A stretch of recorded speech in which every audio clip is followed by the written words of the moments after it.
এইটা যদি বুঝতে পারেন আপনারা, হিন্দু মুসলিম যারা আছেন, এই কথাটা বুঝতে পারলেই আমার বক্তব্য বুঝতে পারবেন। আর এই কথাটা যদি বুঝতে না পারেন, তাহলে আমার বক্তব্য বুঝতে আপনাদের দেরি হবে। কি শুনে নিন, কথা যখন ভেতরে থাকে, কথা তখন আমার গোলাম। কথা যখন বের হয়ে যায়, আমি তখন কথার গোলাম। আবার বলছি, কথা যখন ভেতরে থাকে, কথা তখন আমার গোলাম। দুই ঠোঁটের মাঝখানে জীবের দ্বারাই যেভাবেই ওকে বের করব, ও সেভাবেই বের হবে, পরিবেশের পরিস্থিতির উপরে নির্ভর করে। ঠিক না বেঠিক? আচ্ছা বলুন তো, আমি এখানে একে বসে, এই স্টেজে বসে এখনই কি আপনাদের মামাসি তুলে গালাগালি করতে পারবো? পারবো না, কারণ পরিবেশটা সেটা নয়। আর এখনই 10 জন মদখোর আছে, আমাকেও মদ খাইয়ে দিলেন, ব্যাস, তখন মামাসির কোনো জ্ঞান থাকবে না। এই জন্য বললাম, কথা যখন ভেতরে থাকে, কথা তখন আমার গোলাম। আমি যেভাবেই বের করব, ও সেভাবেই বেরোবে, পরিবেশের উপরে নির্ভর করে। কিছু বুঝতে পারছেন আমার কথা? বাবা, আমি কলেজ ইউনিভার্সিটির ছেলে মেয়ে পড়াই, তো বক্তব্যের শুরুতে এইটা আমি বলে দিই স্টুডেন্টদেরকে, যে এইটা যদি বুঝতে পারো, তাহলে জানবে স্যারের পড়া তুমি বুঝতে পারলে। আর এইটা যদি বুঝতে না পারো, তাহলে জানবে স্যারের পড়ানোটাই বেকার, তোমার স্কুলে আসাটাই বেকার। কথা যখন ভেতরে থাকে, কথা তখন আমার গোলাম। কথা যখন বের হয়ে যায়, আমি তখন কথার গোলাম। ধরুন আমার মুখ থেকে একটা বাজে কথা বের হয়ে গেল, বের হয়ে যাওয়ার সাথে সাথেই আমি খুব টেনশনে থাকবো। ঠিক না বেটি? মিডিয়ার যুগ, ওই কথাটা কি না হবে, কোথায় কি হবে না হবে, দুর্নাম বদনাম হবে ইত্যাদি। খুব মারাত্মক কথা বললাম বাপেরা। আপনারা যখন কথা বলবেন, দয়া করে একটু এইভাবে কথা বলবেন। সাধারণত একজন পুরুষ সারাদিনে 3.5 থেকে 4,000 কথা বলতে পারে। কত কত? 3.5 থেকে 4,000 কথা একজন পুরুষ বলতে পারে। একজন মহিলা সারাদিনে 6,500 থেকে 6,000 থেকে 6,500 কথা বলতে পারে। কিছু বুঝতে পারছেন? ওয়াজ বাড়ি থেকে ভাববেন, আমার ওয়াজ এটা শুনতে গেলে একটু ব্রেনের দরকার। ভাব, চলো আজকের বেশ কিছু আলোচনা করবো আপনাদের সঙ্গে। এবার আসছি আমার বক্তব্যের বিষয়বস্তুটা কি। 5টা বিষয়ের উপরে। 1 নাম্বার, যার দেওয়া পৃথিবীতে বাস করি, যার দেওয়া সূর্যের কিরণ গায়ে লাগাই, যার দেওয়া চাঁদের প্রতিফলিত রশ্মি রাতে ব্যবহার করি, যার দেওয়া আকাশের পানি পান করি, যার দেওয়া জমিনের তলা থেকে পানি তুলে পান করি, যার দেওয়া অক্সিজেন ফিরি নেই, কার্বন ডাই অক্সাইড ছেড়ে দিই, এ সমস্ত অবদান কার? আল্লাহ। তাই জীবনের সব ক্ষেত্রে, জন্ম থেকে মৃত্যু পর্যন্ত মাথা নত করব, সাজদা দেব, ভিক্ষা চাইব একমাত্র শুধুমাত্র কার কাছে? ব্যাস, এইটা যত তাড়াতাড়ি বুঝতে পারবেন, তত তাড়াতাড়ি আমার বক্তব্য আপনাদের বোধগম্য হবে। It is my concept. চলো, তাই আজকের প্রথমে সংক্ষিপ্তভাবে সৃষ্টিকর্তার পরিচয় দিয়ে দেব। সৃষ্টিকর্তার পরিচয়। 2 নাম্বার হলো, সৃষ্টিকর্তার পরই, আল্লাহর পরই স্থান হলো নবীদের। কাদের বাবা? নবীদের। নবীদের কিছু পরিচয় আমি আপনাদেরকে দেব ইনশাআল্লাহ, আলোচনা করতে করতে আসবে। 3 নাম্বার হলো আমাদের পরিচয়টা দেব, আমাদের পরিচয় 3 নাম্বার। 4 নাম্বার হলো সামাজিক কিছু আলোচনা আপনাদের কাছে আমি তুলে ধরব। সামাজিক কিছু আলোচনা কোরআন হাদিসের আলোকে তুলে ধরব। 5 নাম্বার হলো যে সমস্যাটা আজ বর্তমানে বেশি চলছে, মানুষের মধ্যে ভেদাভেদটা, এইটা নিয়ে বেশ কিছু কথা বলবো। আজকের এই বাজারের জলসা, হিন্দু ভাইরা আছেন, মুসলিম ভাইরা আছেন। বক্তব্য শুরুতেই বলে নি, কিসের হিন্দু কিসের মুসলিম আপনারা পার্থক্য করেন? আপনারা জানেন কি, একটা হিন্দুর রক্তের ভিতরে মুসলমানদের রক্ত আছে, মুসলমানদের রক্তের ভিতরে হিন্দুদের রক্ত আছে।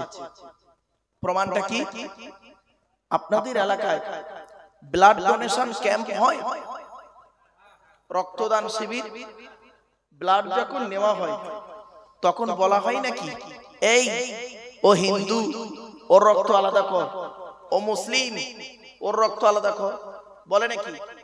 আরে ব্লাডের মধ্যে কাস্টের কোনো ডিভাইডেড থাকে না, ব্লাডের মধ্যে কালারের কোনো ডিভাইডেড থাকে না, ব্লাডের মধ্যে জেন্ডারের কোনো ডিভাইডেড থাকে না, ব্লাডের মধ্যে গ্রুপে ডিভাইডেড করা হয়। ব্লাডের 4টে গ্রুপ, এ বি আর ও, প্রত্যেকটার মাইনাস প্লাস।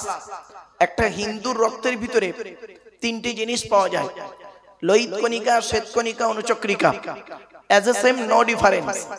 একটা মুসলমানের রক্তের ভিতরে ওই 3টেই পাওয়া যায়। তাহলে কিসের পার্থক্য করেন আপনারা? মনে রাখবেন, বাড়িতে গিয়ে ভাববেন আমার এই কথাগুলি। আল্লাহ পাক বলেন, নবী, ইহা এমন এক কিতাব তোমার উপর অবতীর্ণ করেছে, ওই কোরআনের দ্বারা যে সমস্ত মানুষরা অন্ধকারের মধ্যে পড়ে আছে, নোংরার মধ্যে পড়ে আছে, ওদেরকে টেনে টেনে বের করে আলোর দিকে নিয়ে এসো। সেজন্য আমরা বলি, কোরআন মানুষকে দেয় আলো। একটু জোরে বলা যাবে সুবহানাল্লাহ? কোরআন কোনদিন টেররিস্ট বা সন্ত্রাসবাদের শিক্ষা কোরআন কোনদিন দেয় না। কোরআন কিসের শিক্ষা দেয় তার উপরে আলোচনা করব ইনশাআল্লাহ। 2 নাম্বার, প্রত্যেক জিনিসের একটা ভদ্রতা আছে, শিষ্টাচার আছে, আদব আছে। এই মাজলিসের একটা আদব আছে বাপ, কোরআন জানিয়ে দিচ্ছে। 28 নম্বর পারার 2 নাম্বার পৃষ্ঠা 13 নাম্বার লাইন,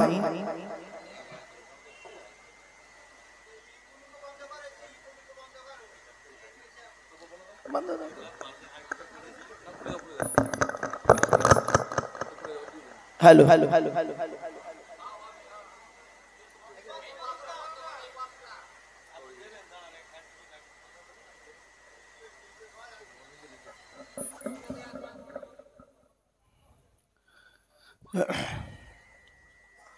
ইয়া আইয়ুহাল্লাযীনা আমানু ইযা ক্বিলা লাকুম তাফাসসাহু ফিল মাজালিসি ফাফসাহু ইয়াফসাহিল্লাহু লাকুম ওয়া ইযা ক্বিলা আনশুযু ফানশুযু ইয়ারফাইল্লাহু লাকুম।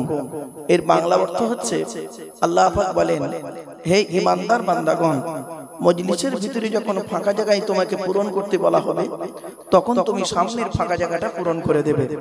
ফাঁকা জায়গায় ফাঁকা রাখলে প্রবলেমটা কি? শয়তান ওখানে বসবে, কানে কানে কুমন্ত্রণা দেবে। আমার বাপেরা, আপনাদের আমি হাতে ধরে বলছি, বাপ একটু আগে আগে আসুন না, বাপ আমার একটু আগে আগে গায়ে গায়ে গায়ে গায়ে বসুন। আল্লাহর নবী যখন হাদিস বলতেন, আল্লাহর নবী যখন হাদিস বলতেন, একটুও জায়গা ফাঁকা থাকতো না, সাহাবীরা গায়ে গায়ে গায়ে গায়ে বসে যেতেন। তাই আমি আপনাদের কাছে একান্তভাবে আবেদন নিবেদন করছি, কোরআনের মাহফিল, হাদিসের মাহফিল, একটু গায়ে গায়ে বসুন। ফাঁকা জায়গায় ফাঁকা রাখলে প্রবলেমটা কি, সমস্যাটা কি? কোরআন বলছে শয়তান ওখানে বসবে আর কানে কানে কুমন্ত্রণা দেবে। শয়তান কি চায় ওটা কোরআন জানিয়ে দিচ্ছে। 7 নম্বর পারার 2 নাম্বার পৃষ্ঠার 3 নাম্বার লাইন, সূরার নাম সূরা মাইদা, আয়াত নাম্বার 91 আর কোরআন, ইন্নামা ইউরিদুশ শাইতানু আন ইউকিয়া বাইনাকুমুল আদাওয়াতা ওয়াল বাগদাআ ফিল খামরি ওয়াল মাইসিরি ওয়া ইয়াসুদ্দাকুম আন যিকরিল্লাহ ওয়া আনিস সালাত। আল্লাহ বলছেন, শয়তান কি চাই জানো? মদ আর জুয়ার মাধ্যমে শয়তান তোমাদের মাঝে মারামারি লাগিয়ে দিতে চায়। আর কি চায়? ওয়া ইয়াসুদ্দাকুম আন যিকরিল্লাহ, আল্লাহর ইবাদত থেকে শয়তান তোমাদের বাধা সৃষ্টি করতে চায়। তাই কোরআনের উদ্ধৃতি দিয়ে আলোচনার প্রারম্ভে আপনাদেরকে আমি আহ্বান করছি, পবিত্র কোরআন 2 নম্বর পারার 11 নম্বর পৃষ্ঠা 9 নম্বর লাইন, সূরার নাম সূরা বাকারা, আয়াত নাম্বার 208, আল কোরআন, ইয়া আইয়ুহাল্লাযীনা আমানু উদখুলু ফিস সিলমি কাফা, হে ঈমানদার বান্দাগণ, পরিপূর্ণভাবে ইসলামের মধ্যে প্রবেশ করো। ওয়ালা তাত্তাবিউ খুতুওয়াতিশ শয়তান, শয়তানের পথকে অনুসরণ করিও না। ইন্নাহু লাকুম আদুউম মুবিন, শয়তান হলো তোমাদের প্রকাশ্য দুশমন। So I request for you, সোনো মাইন এক্সকিউজ মি, আলোচনার প্রারম্ভে আপনাদেরকে আমি একটু আহ্বান করলাম। এবারে আসছি আলোচনার শুরুতে আরো 2টি কথা বলবো। আরেকটি কথা হচ্ছে কি, মনে রাখবেন, মাইকের সামনে এসে কিছু বলার নাম বক্তা নয়। মাইকের সামনে এসে কিছু বলে দেওয়ার নাম বক্তা নয়। মনে রাখবেন, 3টে জিনিস কোনোদিন ব্যাকে আসে না, সব সময় সামনের দিকে যায়। এক নাম্বার। ধনুক থেকে তীরটা বের হয়ে গেলে ওই তীরটা আর কোনোদিন ব্যাকে আসে না। দুই নাম্বার, দেহ থেকে আত্মাটা বের হয়ে গেলে ওটা আর পৃথিবীতে রিটার্ন দেওয়া হয় না। তিন number, it is very very important, জবান থেকে কথা বের হয়ে গেলে ওটা আর কোনোদিন ব্যাকে আসে না। এই জন্য বাপ, 1 ঘন্টা ওয়াজ করতে গেলে 3 ঘন্টা বই পড়তে হবে। 1 ঘন্টা লেকচার দিতে গেলে 3 ঘন্টা স্টাডি করতে হবে। আমরা তো বুঝি না, মাইকের সামনে এসে কিছু বলে দিলাম, বক্তা না বাপ, খুব কঠিন। লাস্ট কথা, আপনারা আমাকে ডেকেছেন কেন? 3টে কারণ। কয়টা বাপ? এই আলেমুল আমাদেরকে ডেকেছেন 3টে কারণ।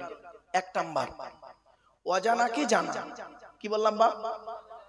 আচ্ছা, কি অজানা জানা? একটু ধৈর্যের পরিচয় দিন, 2-10 মিনিট পরেই বুঝতে পারবেন কি অজানা জানা। 1 নাম্বার হলো অজানাকে জানা। 2 নাম্বার, ভুল সংশোধন করা। কি ভুল সংশোধন করা? একটু ধৈর্যের পরিচয় দিন, পেয়ে যাবেন। 3 নাম্বার, কিছু পরামর্শ নিয়ে নেওয়া। কি পরামর্শ দেব? আমি আমার নিজস্ব কোনো পরামর্শ দেব না, নিজস্ব কোনো মতামত দেব না। এই আল্লাহর বিধান, কোরআন আর নবীর হাদিস থেকে কিছু পরামর্শ আমি আপনাদেরকে তুলে ধরব, আপনাদেরকে দেব। সেই পরামর্শ মোতাবেক যদি আপনি পৃথিবীতে চলতে পারেন, শান্তিতে থাকতে পারবেন, আশা করা যায় পরকালে জান্নাত পেতে পারবেন। জোরে বলুন। ব্যাস, এই 3টে জিনিস। লাস্ট কথা, আমার বক্তব্যে শুরুর আগের লাস্ট কথা,